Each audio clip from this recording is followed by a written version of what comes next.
Hello again, wrestling buddies. Another late night conversation. Man, what a night! WrestleMania 28 from Sun Life Stadium in Miami, Florida. I do have to say that I am absolutely thrilled at this WrestleMania. 10 times better than last year. They got this one right. I didn't like the squashing of Daniel Bryan. I didn't really care for that much, but the fact is they made up for it later in the show. They well, more than made up for it. Um, I'll start from the beginning. Kane, I didn't. Sheamus and Daniel Bryan disappointed, and I was let down. Bad start to the show, I thought, but here comes Kane and Orton, which I thought would probably be a quick match as well. And I was surprised to get about I'd say about 10, what was that, a 10 or 15 minute match. Very good ground game.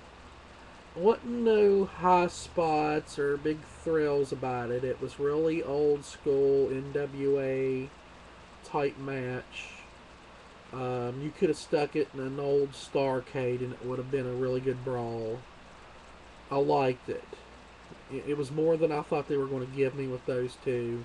I thought it was a good filler match, which is really what it was. Um, Kane getting the clean pinfall victory over in his prime face Randy Orton in the middle of the ring is probably the biggest WrestleMania win in Kane's career. I think that's really good. It's really going to look good when Kane. It's anxious to see where they go with those two wrestlers here on out. Cody versus Show. It wasn't as good as a match as I thought it would be, but then again, it wasn't terrible either. It probably would have been just as good as a SmackDown, match. But Big Show getting to feel good. I finally did it win, and winning the Intercontinental title, becoming the next Triple Crown / Grand Slam winner in WWE was pretty amazing. Um, I've really enjoyed seeing him finally get that WrestleMania moment that that's the only thing his career needed. He didn't need nothing else. He's a Hall of Famer without it, and I'm glad he did get it. The Divas match, that was a clusterfuck. But like I said in my previous video, I'm not fully blaming WWE. So many things happened there. They wanted Karma for WrestleMania, and she had a tragedy. And Layla, they a while back were looking to build her up, and she had a serious injury. So many things happened. Oh well, maybe they'll make it up to us next year. I'm sure Karma will be back by then. Hell in a Cell. Wow. I told everyone that was going to be an amazing match. Everyone's so scared that Undertaker wasn't going to be able to go. And I thought he went better than he did last year in his showing last year with Triple H. That was a hell of a story. With them beating the ever-loving tar out of each other. Blood, everything else that they did to each other in that match. And Shawn practically almost hyperventilating in the corner and crying.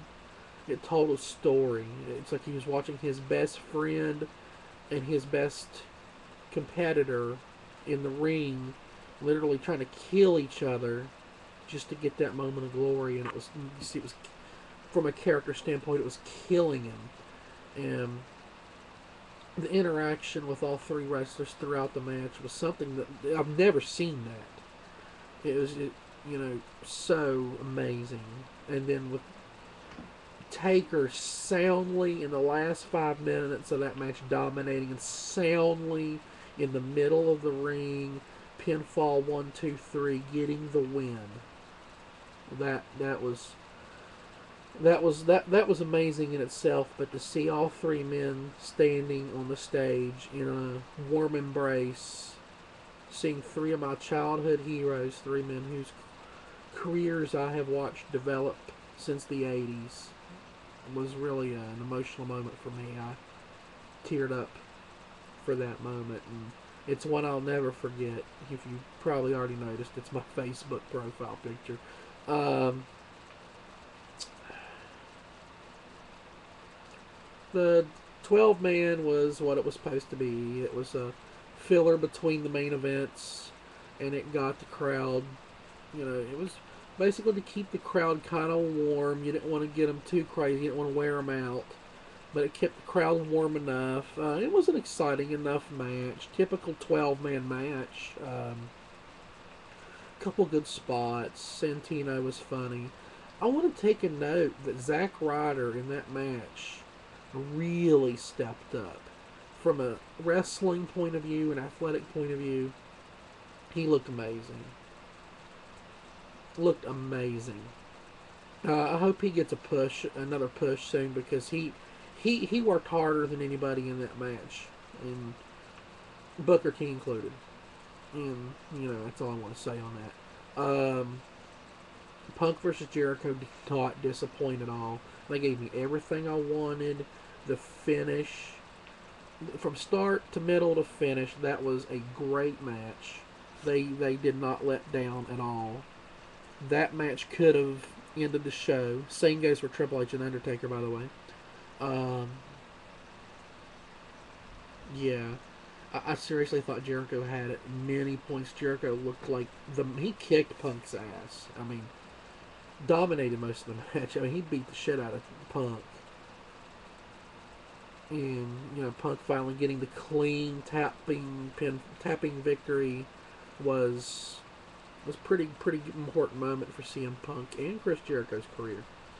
The main event, The Rock versus John Cena, lived up to the hype. Lived up. The hype lived up.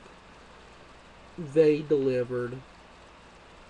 I love seeing Cena do the people's elbow. That was the funniest damn thing I think I've ever seen Cena do in a match. That cocky grin. I'm not the one to holler, "Oh, Cena, heel," but it looked kind of heelish, and I kind of liked it. So, pretty cool moment from Cena. And The Rock getting the pinfall victory surprised me.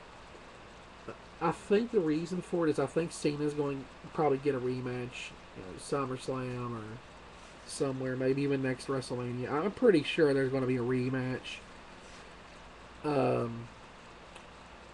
I'm kind of glad The Rock won. Just kind of the '90s wrestling fan that I am. Kind of marked out for that. Tell the old school, telling the new school, we're not dead yet. It's not an end of an era. I'm sorry what anything that Triple H and Undertaker said. If anything to prove tonight, those guys can still go, and as long as they can go and they're still called upon to do WrestleManias, that era's not dead.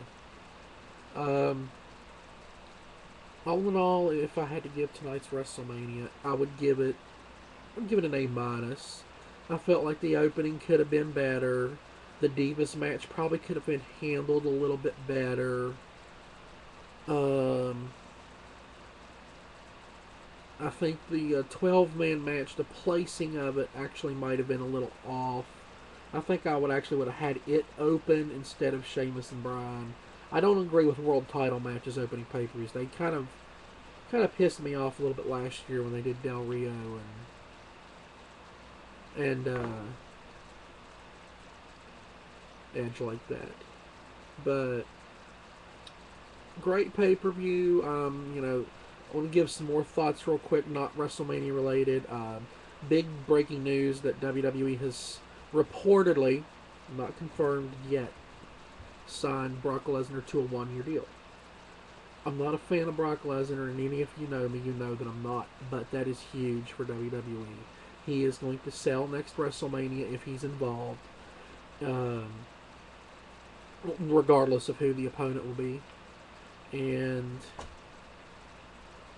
it will definitely be one of the biggest happenings in the history of WrestleMania. And you couple that with the fact that the rumored Steve Austin CM Punk match will take place, WrestleMania is already looking like it may end up being as big, if not bigger, than this year's. Being in New York, WrestleMania always steps up.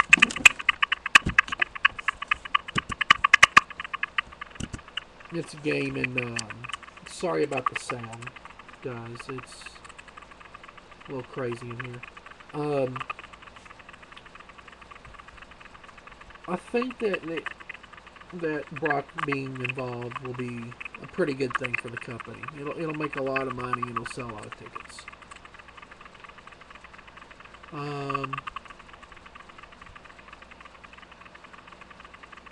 Batista rumor, I really don't look hard into that. I think that may have just been a case of same place, same time.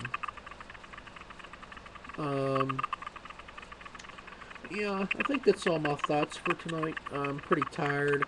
I'm working on about 3 hours sleep here, so I'm probably going to lay down and get me some sleep. And love all you guys. Check us out on Facebook, Wrestling Buddies.